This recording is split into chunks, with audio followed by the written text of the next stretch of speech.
Hi student, welcome to online class NLPS education जो point है online point है उसकी ऑनलाइन क्लास में आपका स्वागत है। देखो बच्चों, प्रीवियस क्लास में हमने आपको वृक्क की आंतरिक संरचना के बारे में बताया था कि एक जोड़ी वृक्क होते हैं जो कि मुख्य उत्सर्जी अंग के रूप में पाए जाते हैं। वृक्क की स्थिति बताई, आकार आकृति बताई। इसके अलावा वृक्क की जो आंतरिक संरचना थी उसके अंदर जो कैप्सूल होता था दृढ़ संयोजी ऊतक का, उसके अंदर वृक्क दो भागों में बटा होता था। पहला भाग कॉर्टेक्स था, दूसरा मेडुला। इसके बाद मूत्र वाहिनियों के बारे में चर्चा की कि एक जोड़ी मूत्र वाहिनियां होती हैं जिनकी गुहा सक्रिय होती है एवं वृत्ति इनकी मोटी होती है। इनमें क्रमानुसार गति पाई जाती है। इसके बाद मूत्राशय के बारे में पढ़ा कि मूत्र वाहिनियां आगे चलकर एक थैलेनुमा संरचना में खुलती हैं जिन्हें हम मूत्राशय कहते हैं। इसके आंतरिक स्तर में 3 स्तर पाए जाते थे, पेरिटोनियम का श्रोणिय स्तर, अरेखित पेशी स्तर और श्लेष्मिक स्तर। इसके बाद हमने मूत्र मार्ग के बारे में अध्ययन किया था। मानव नर के अंदर 15 सेंटीमीटर लंबा मूत्र मार्ग पाया जाता है जो कि श्वसन से होकर गुजरता है, जबकि मादाओं में 5 सेंटीमीटर इसकी लंबाई होती है जो कि योनि मार्ग से बाहर खुलता है। इसके बाद जो इस चैप्टर का एक और महत्वपूर्ण क्वेश्चन है वो है आपका नेफ्रॉन की संरचना। तो सबसे पहले हमारे समझ में ये आना चाहिए कि नेफ्रॉन क्या होता है। नेफ्रॉन क्या होता है, इसके अलावा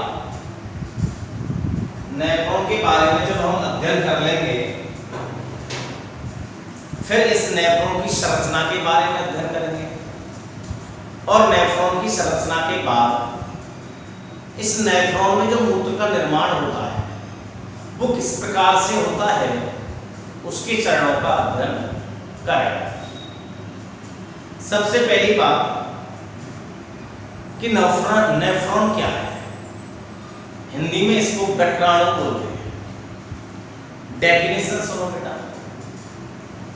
जिस प्रकार से हमने कोशिका की डेफिनेशन पढ़ी थी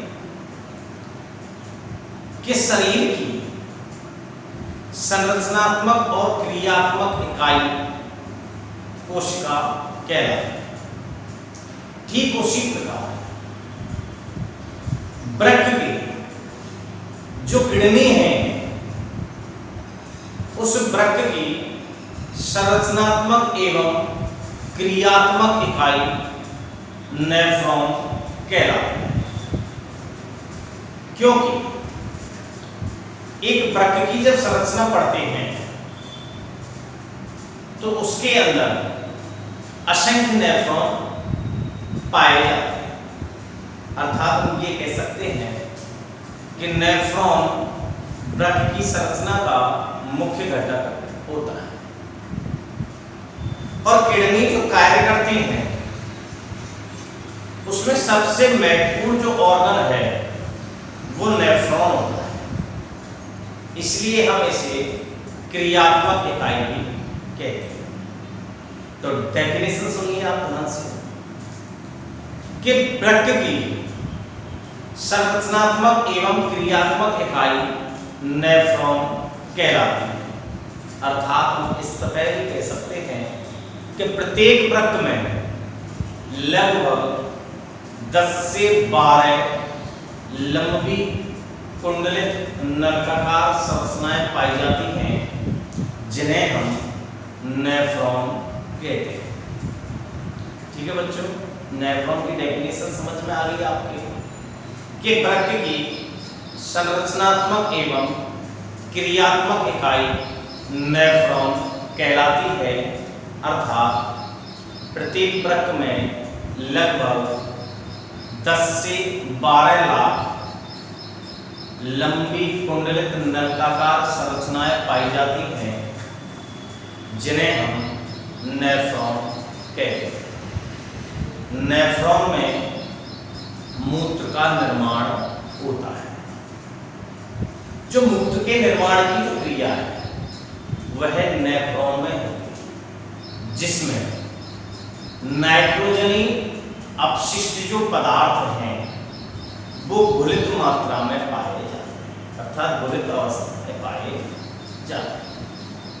ठीक है बेटा, क्लियर हो गई? एक बार फिर ध्यान से सुनिए कि वृक्क की संरचनात्मक एवं क्रियात्मक इकाई नेफ्रॉन कहलाती है, अर्थात प्रत्येक किडनी में 10 से 12 लंबी कुंडलित नलिकाकार संरचनाएं पाई जाती हैं, जिन्हें हम नेफ्रॉन कहते हैं। नेफ्रॉन में मूत्र के निर्माण के अंदर मूत्र का निर्माण होता है, जिसमें नाइट्रोजन युक्त अपशिष्ट पदार्थ हैं वो घुलित अवस्था में पाए जाते हैं। नेफ्रॉन की संरचना की बात करें हम तो डायग्राम आपके सामने बना हुआ है बेटा, हेडिंग लिखे हैं हम संरचना। तो नेफ्रॉन की जो संरचना है, इस नेफ्रॉन की संरचना में देखो बेटा डायग्राम आपके सामने उपस्थित है। तो नेफ्रॉन की संरचना है ये। तो नेफ्रॉन की संरचना में निम्नलिखित ऑर्गन पाए जाते हैं, अर्थात निम्नलिखित भाग पाए जाते हैं, जिसमें नंबर 1 है आपका मेलपीली काय। मेलपीली कोष पढ़ा हुआ है आपने अब तक, मेलपीली काय। दूसरा पॉइंट ग्रीवा।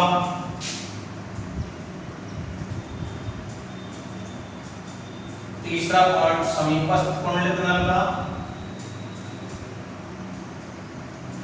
समीपस्थ कुंडलित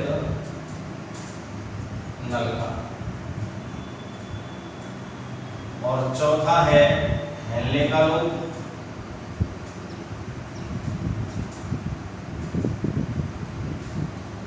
पांचवा है दूरस्थ कुंडलित नलिका।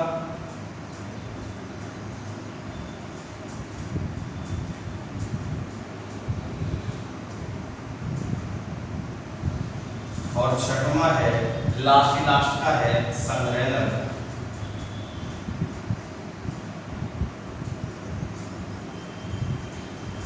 ठीक है बेटा, तो नेफ्रॉन की संरचना में ये 6 भाग पाए जाते हैं। सबसे पहला मेलपीली काय है, जो कि ये बहुमत संपूर्ण ग्लोमेरुलस लेक्टर बनाते हैं। दूसरा ग्रीवा भाग है, छोटी गर्दन पाई जाती है, जिसका अंकन डायग्राम में नहीं किया जाता है। तीसरा है समीपस्थ कुंडलित भाग। आगे बढ़ते चलो, हेनले का लोब हो गया, ये वाला यू आकार की जो संरचना है। इसके बाद में दूरस्थ कुंडलित नलिका हो गया, और लास्ट में संग्रह नलिका होता है। अब मेलपीली काय है, देखो बेटा इसमें 2 पार्ट पाए जा रहे हैं, आपके सामने लिखे हुए हैं। बॉमेन संपुट और दूसरा है केस का गुच्छ। इसको बेटा ग्लोमेरुलस है, ग्लोमेरुलस।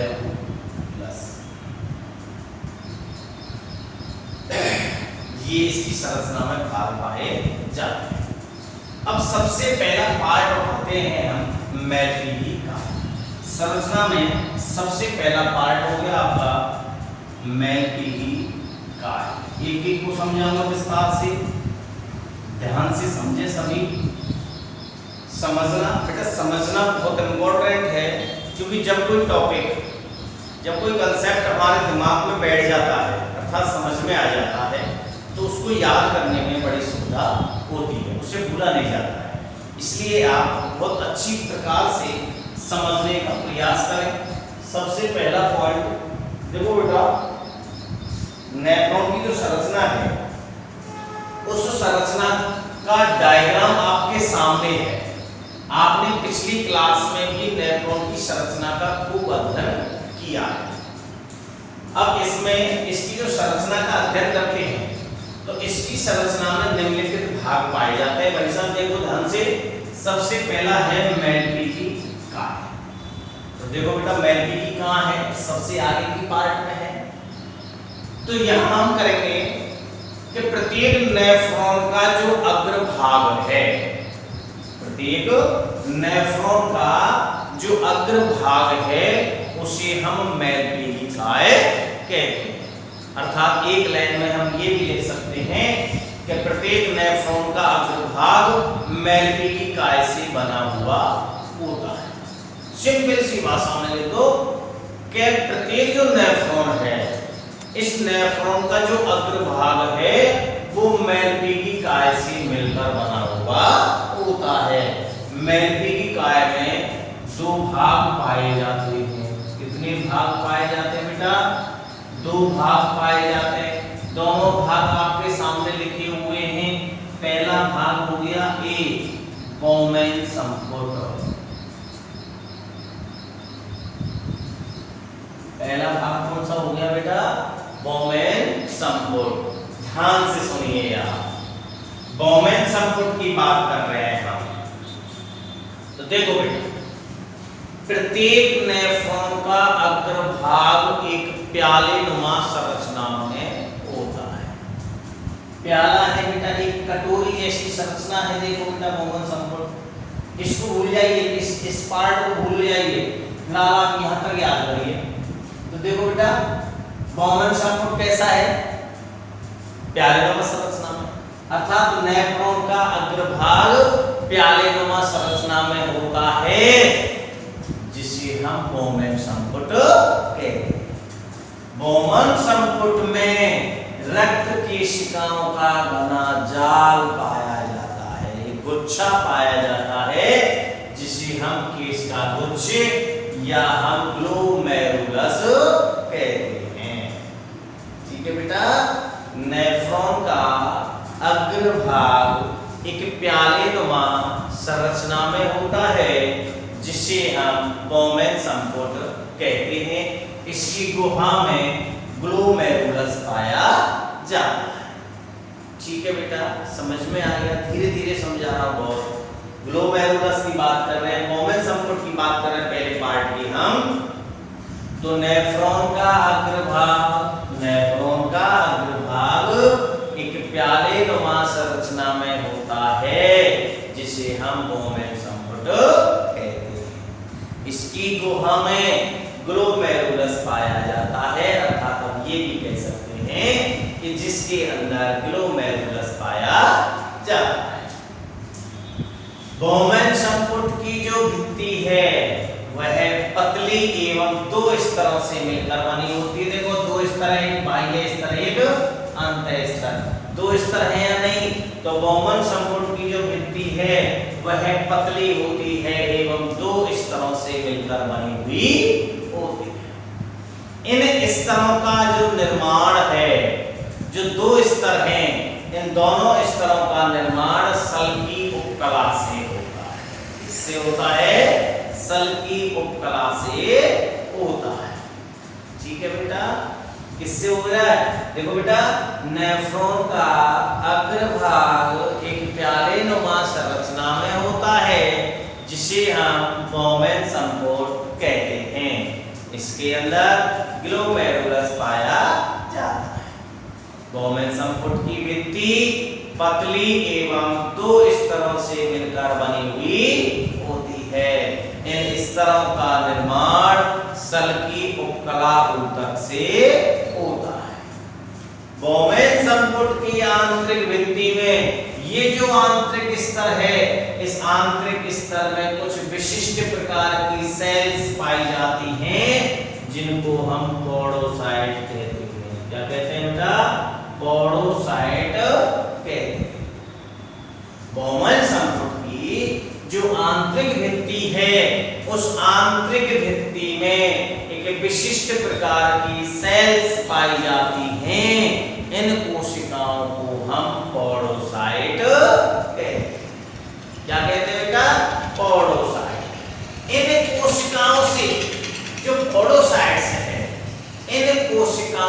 से प्रवर्ध के समान उभार पाए जाते हैं। अर्थात ये जो सेल्स हैं, पॉडोसाइट जो कोशिकाएं हैं, इन कोशिकाओं से प्रवर्ध के समान उभार निकलते हैं। ये उभार और ग्लोमेरुलस की भित्ति मिलकर ग्लोमेरुलस झिल्ली का निर्माण करती है। एक तो पॉडोसाइट से जो प्रवर्ध निकलेंगे ये प्रवर्ध, और ग्लोमेरुलस की जो भित्ति है ये भित्ति मिलकर ग्लोमेरुलस झिल्ली का निर्माण करते हैं। इस झिल्ली में असंख्य छिद्र पाए जाते हैं, जिसके कारण यह झिल्ली पारगम्य होती है। छिद्र पाए जाएंगे तो पदार्थ आदान प्रदान होगा। क्यों? क्योंकि ये पारगम्य हो जाता है। तो बेटा बॉमन संपुट समझ में आ गया आपके। सबसे पहला पॉइंट कौन सा हो गया? बॉमन संपुट। दूसरा पॉइंट बेटा ग्लोमेरुलस। ग्लोमेरुलस या हम इसको केस का गुच्छ कहते हैं। केस का गुच्छ क्या कहते हैं बेटा? इसको हम केस का गुच्छ कहते हैं। देखो बेटा ध्यान से सुनिए आप। सबसे पहले बॉमन संपुट पढ़ लिया बेटा हमने कि नेफ्रॉन का अग्रभाग, ध्यान से सुनो, नेफ्रॉन का अग्रभाग एक प्यालेनुमा संरचना में होता है। इस प्यालेनुमा संरचना को हम बॉमन संपुट कहते हैं। ठीक है बेटा, बॉमन संपुट हो गया। इसके बाद दूसरा बॉमन संपुट। बॉमन संपुट के अंदर जो गुहा है, इसके अंदर ग्लोमेरुलस पाया जाता है। बॉमन संपुट की भित्ति पतली एवं दो स्तरों से मिलकर बनी होती है, एक बाह्य स्तर और एक अंतः स्तर। इन स्तरों का निर्माण सल की उपकला ऊतक से होता है। बॉमन संपुट की आंतरिक भित्ति में, बॉमन संपुट की आंतरिक भित्ति में विशिष्ट प्रकार की सेल्स पाई जाती हैं। इन सेल्स को हम पॉडोसाइट्स कहते हैं। इन सेल्सों से प्रवर्ध के समान उभार निकले होते हैं। ये प्रवर्ध और ग्लोमेरुलस भित्ति मिलकर ग्लोमेरुलस झिल्ली का निर्माण करते हैं। इस झिल्ली में असंख्य छिद्र होते हैं, जिससे यह पारगम्य होती है। ये आपका बॉमन संपुट हो गया, क्लियर। दूसरा ग्लोमेरुलस या केस का गुच्छ। बॉमन संपुट की गुहा में, ये बॉमन संपुट है बेटा, इसकी गुहा में अविवाही धमन का, बाद में बताऊंगा बेटा, ये प्रक धमनियां हैं। क्या है? प्रक धमनी, अविवाही और अपवाही दो धमनियां होती हैं बेटा किसकी? वृक्क की, आगे चल के विभाजित होती है। देखिए बॉमन संपुट की गुहा में धमनियां विभाजित होकर, बॉमन संपुट की गुहा में धमनियां अत्यधिक शाखित होकर विभाजित हो गई, शाखाएं बन गई, शाखित होकर केशिकाओं का एक गुच्छा बनाती हैं, केशिकाओं का एक जाल बनाती हैं, जिन्हें हम केस का गुच्छ या ग्लोमेरुलस कहते हैं। बॉमन संपुट की गुहा में, कहां बेटा? बॉमन संपुट की गुहा में धमनियां अत्यधिक शाखित होकर केशिकाओं का गुच्छा बनाती हैं, एक समूह बनाती हैं, जिसे हम ग्लोमेरुलस या केस का गुच्छ कहते हैं। वृक्क धमनी की, अगला इसी में पढ़ेंगे बेटा हम कि वृक्क धमनी की जो अविवाही धमन का है, यह रक्त को इसके अंदर लाने का कार्य करती है, जबकि अपवाही धमन का है, यह रक्त को वापस ले जाने का कार्य करती है। ठीक है बेटा, अविवाही धमन का रक्त को लाती है, अपवाही धमन का रक्त को ले जाती है।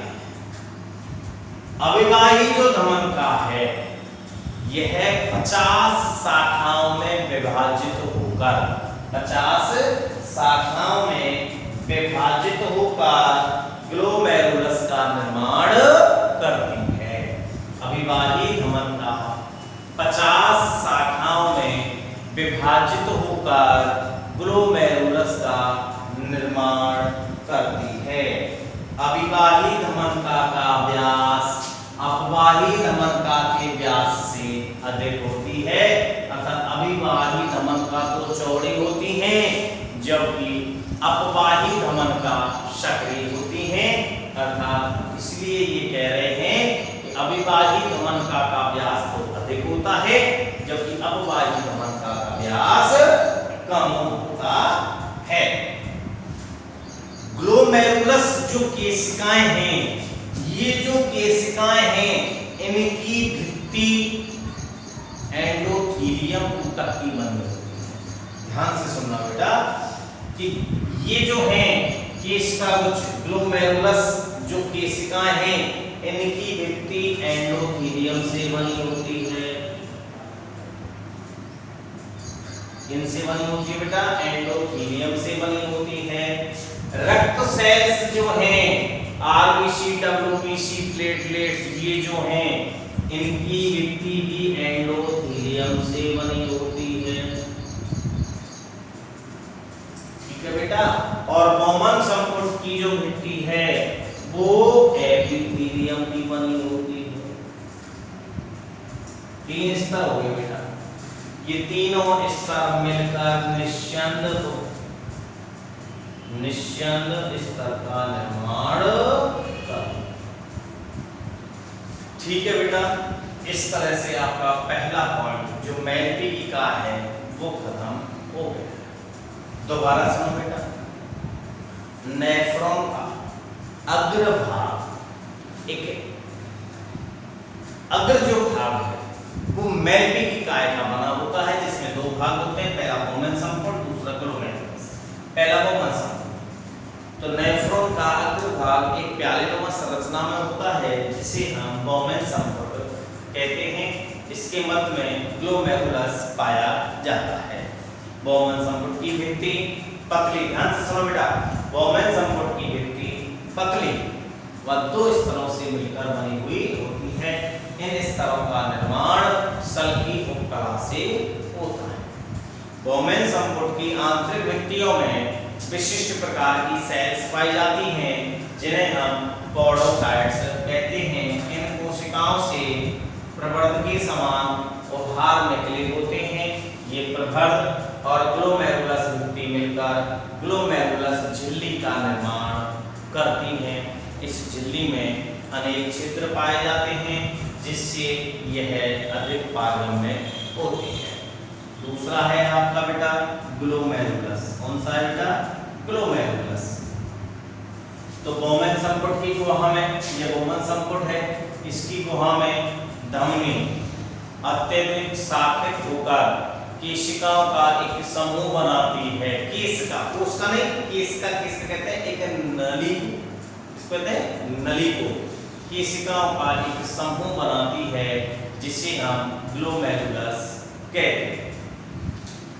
अविवाही धमन का रक्त को लाने का कार्य करती है, अपवाही धमन का रक्त को बाहर ले जाने का कार्य करती है। अविवाही जो धमन का है यह 50 शाखाओं में विभक्त होकर ग्लोमेरुलस का निर्माण करती है। किसका निर्माण करती है? ग्लोमेरुलस का निर्माण करती है। अविवाही धमनिका का व्यास अपवाही धमनिका के व्यास से अधिक होता है। ठीक है बेटा। इसके बाद ग्लोमेरुलस जो केशिकाएं हैं इनकी का निर्माण तो एंडोथेलियम ऊतक से होता है जिसमें 500 से 1000 अंगस्ट्रांग व्यास के अनेक छिद्र पाए जाते हैं। जो ग्लोमेरुलस जो भित्ति है, जो केशिकाओं की जो भित्ति है, इसका निर्माण तो एंडोथेलियम ऊतक से होता है जिसके अंदर इस जो भित्ति है ग्लोमेरुलस झिल्ली जो केशिका है इनकी जो भित्ति है इसमें 500 से कितना बेटा?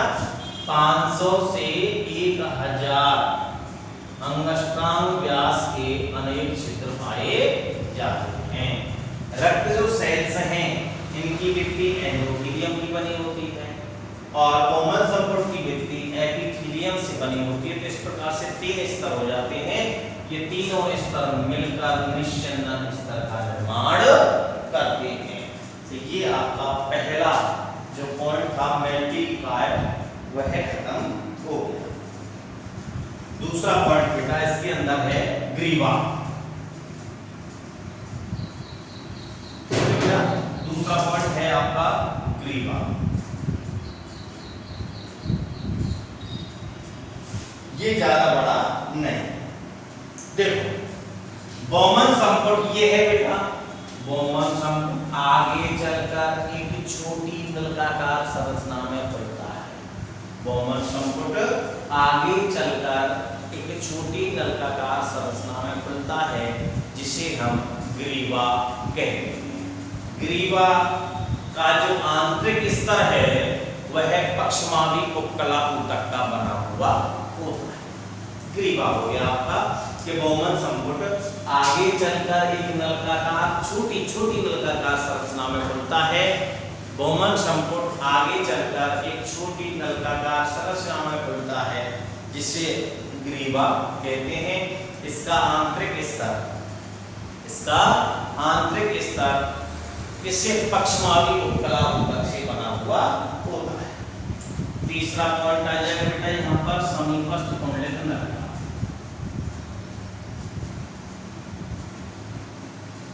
समीपस्थ कुंडलित नलिका।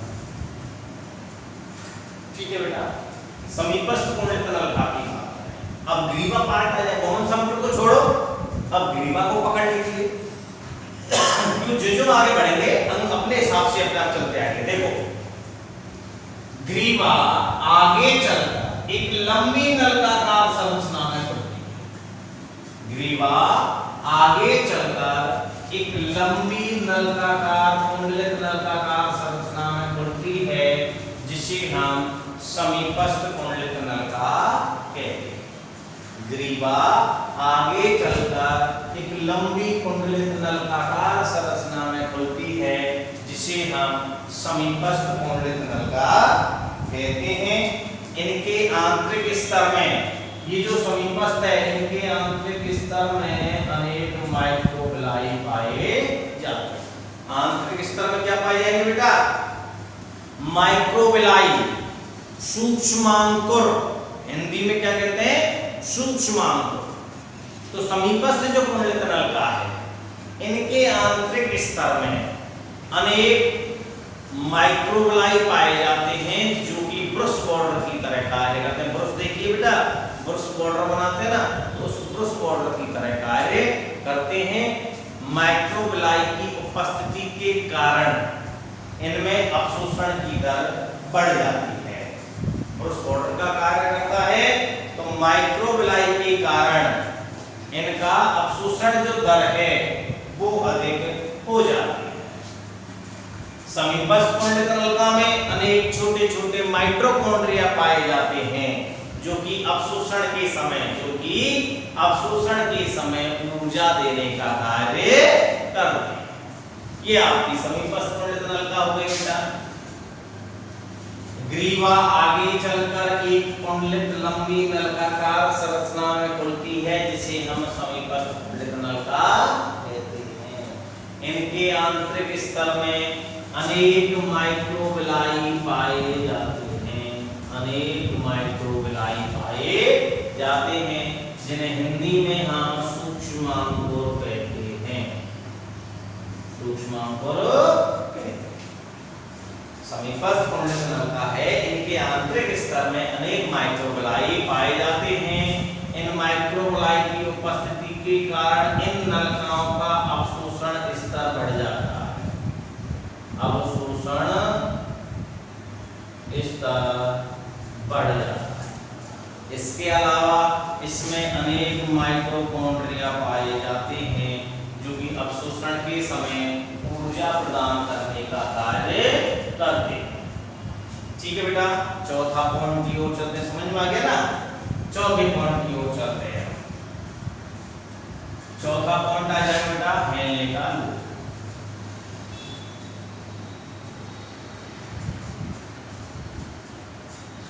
चौथा हेनले का लूप। देखिए ये समीपस्थ नल का आ गया। अब यहाँ आगे यू आकार की संरचना आ रही है बेटा, देखो ध्यान से, यू आकार की समीपस्थ कुंडलित नल का आगे चलकर एक यू आकार की संरचना में अर्थात यू आकार की नलिका में खुलती है। समीपस्थ कुंडलित नल का आगे चलकर एक यू आकार की नलिका में खुलती है, जिसे हम हेनले का लूप कहते हैं। हेनले के रूप में दो भुजा पाई जाती हैं, एक अवरोही भुजा और दूसरी आरोही भुजा। ठीक है बेटा, समीपस्थ कुंडलित नल का, इसको पीसीटी कहते हैं बेटा, इंग्लिश में पीसीटी। ठीक, तो समीपस्थ कुंडलित नल का जिस भुजा में खुलती है, समीपस्थ कुंडलित नल का जिस भुजा में खुलती है उस भुजा को हम अवरोही भुजा कहते हैं। समीपस्थ कुंडलित नल का ये है बेटा, तो जिस भुजा में खुलेगी उस भुजा को हम अवरोही भुजा कहते हैं। इनका आंतरिक स्तर सल की उपकला ऊतक से बना हुआ होता है। इनका जो आंतरिक स्तर है वह सल की उपकला ऊतक का बना हुआ होता है। अगर ये दूरस्थ कुंडलित नल का हो गई बेटा, तो दूरस्थ नल का कुंडला जिस भुजा में खुलती है उसे हम आरोही भुजा कहते हैं। डीसीटी, ये पीसीटी, ये डीसीटी, इसको पीसीटी कहते हैं, इसको डीसीटी कहते हैं। तो समीपस्थ कुंडलित नल का जिस भुजा में खुलती है उस भुजा को तो हम अवरोही भुजा कहते हैं, और इसके आंतरिक स्तर का निर्माण सल की उपकला ऊतक से होता है। और डीसीटी, दूरस्थ कुंडलित नल का जिस भुजा में खुलती है उस भुजा को हम आरोही भुजा कहते हैं। आरोही भुजा का जो आंतरिक स्तर है यह घनाकार उपकला ऊतक से बना हुआ होता है। किससे बना होता है? घनाकार ऊतक से। ठीक है बेटा, पांचवा पॉइंट, दूरस्थ कुंडलित नल। दूरस्थ कुंडलित नल, दूरस्थ कुंडलित नल। देखिए बेटा, समीपस्थ कुंडलित नल का हो गया बेटा। अब इसमें क्या आ जाएगा बेटा? हेनले के लूप की, हेनले का जो लूप है उसकी आरोही भुजा एक कुंडलित नलिकाकार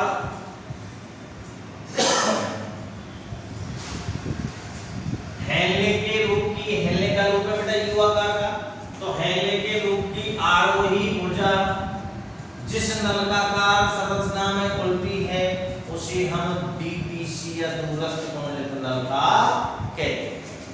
समझ में आ गया बेटा? ये यू आकार का है, हेनले का रूप हो गया, अवरोही भुजा और आरोही भुजा। तो हेनले के रूप की आरोही भुजा एक नलिकाकार संरचना में खुलती है जिसको हम दूरस्थ कुंडलित नलिका कहते हैं।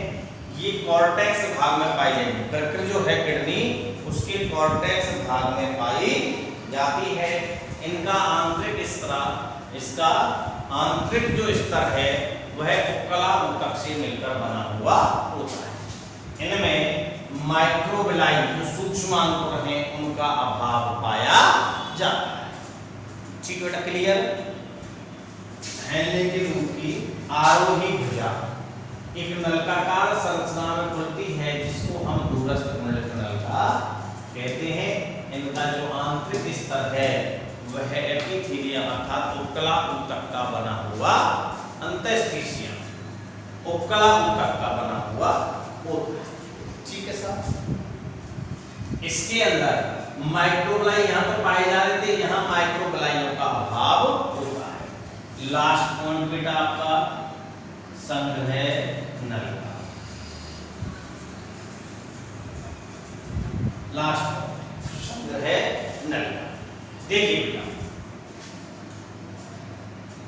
नेफ्रॉन की डीसीटी अर्थात नेफ्रॉन की दूरस्थ कुंडलित नलिकाकार संरचना एक बड़ी नलिकाकार संरचना में खुलती है। नेफ्रॉन की दूरस्थ कुंडलित नलिका एक बड़ी नलिकाकार संरचना में खुलती है, जिसे हम संग्रह नलिका कहते हैं। दूरस्थ कुंडलित नलिका एक बड़ी नलिकाकार संरचना में खुलती है, जिसे हम संग्रह नलिका कहते हैं। कलेक्ट करने वाली की जो यानी कि ट्यूबवेल्स है, नलका है, उसको हम संग्रह नलका कहते हैं, सीटी कहते हैं इसको। ठीक है साहब। अब एक संग्रह नलका के अंदर अनेक नेफ्रॉन खुल रहे हैं, नहीं खुल रहे बेटा? तो एक संग्रह नलका में अनेक नेफ्रॉन खुलते हैं तथा अनेक संग्रह नलका मिलकर एक बड़ी संग्रह नलका का निर्माण करती हैं। अनेक संग्रह नलका मिलकर एक मुख्य संग्रह नलका का निर्माण करती हैं, जिन्हें बेलिनाई की वाहिनी कहते हैं, जिसे डक्ट ऑफ बेलिनाई क्या कहते हैं? डक्ट ऑफ बेलिनाई अर्थात बेलिनाई की वाहिनी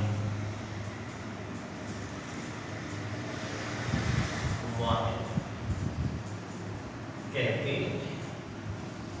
ठीक है बेटा, ये जो है संग्रह नलका जो है ये अंतिम रूप से कहाँ? मूत्रवाहिनी में खुलती है। कहाँ खुलती है बेटा? मूत्रवाहिनी में खुलती है। संग्रह नलका जो है ये वृक्क के प्रामीण भाग में पाए जाते हैं। तो ये आपका क्या हो गया बेटा? नेफ्रॉन की संरचना हो गई। नेफ्रॉन की जो संरचना है, इस संरचना में अनेक भाग पाए जाते हैं, जिसमें सबसे पहला है आपका मैट्रिकाय, दूसरा है आपका ग्रीवा, तीसरा है आपका समीपस्थ कुंडलित नलिका, चौथा है आपका हेनले का लूप, पांचवा है दूरस्थ कुंडलित नलिका और छठवां है आपका संग्रह नलिका। इस तरह से ये नेफ्रॉन की संरचना आपके सामने खत्म हो गई बेटा। नेफ्रॉन की संरचना, ये प्यालेनुमा जो भाग था, इसको हम बोमेन संपुट कहते हैं। इसकी गुहा के अंदर रक्त केशिकाओं का एक जाल पाया जाता है। इस जाल को हम केश का गुच्छ या ग्लोमेरुलस कहते हैं। बेटा जो वृक्क की जो धमनी है, ये वृक्क की धमनी दो भागों में डिवाइड हो जाएगी।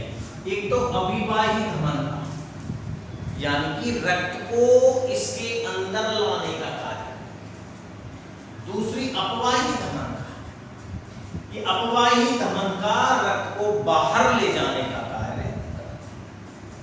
इसका व्यास इसके व्यास से अधिक होता है। देखो क्यों होता है, इसका रीजन सुन लीजिए।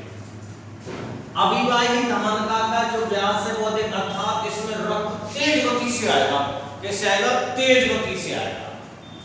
क्योंकि तेज गति से आएगा तभी इसमें से कुछ पदार्थ छनेंगे। अब तेज गति से आया और तेज गति से ही अगर निकल गया तो मूत्र के निर्माण की क्रिया नहीं, क्यों? उसमें से छन ही नहीं पाएगा। अब इसका व्यास ज्यादा है, इसका व्यास कम, अर्थात ये आएगा तो तेजी से, लेकिन जाएगा धीरे धीरे। क्यों? इसके कारण रक्त बोमन संपुट में या ग्लोमेरुलस में अधिक समय तक रुक जाता है, जिसके कारण इसमें से जो भी अपशिष्ट पदार्थ हैं वो छन जाते हैं। फिर ग्रीवा, समीपस्थ कुंडलित भाग, हेनले का लूप, दूरस्थ कुंडलित नलिका और संग्रह नलिका। इस तरह से ये आपके नेफ्रॉन की संरचना के प्रमुख भाग होते हैं। अगला टॉपिक जो है ये अगली क्लास में आपको पढ़ाया जाएगा।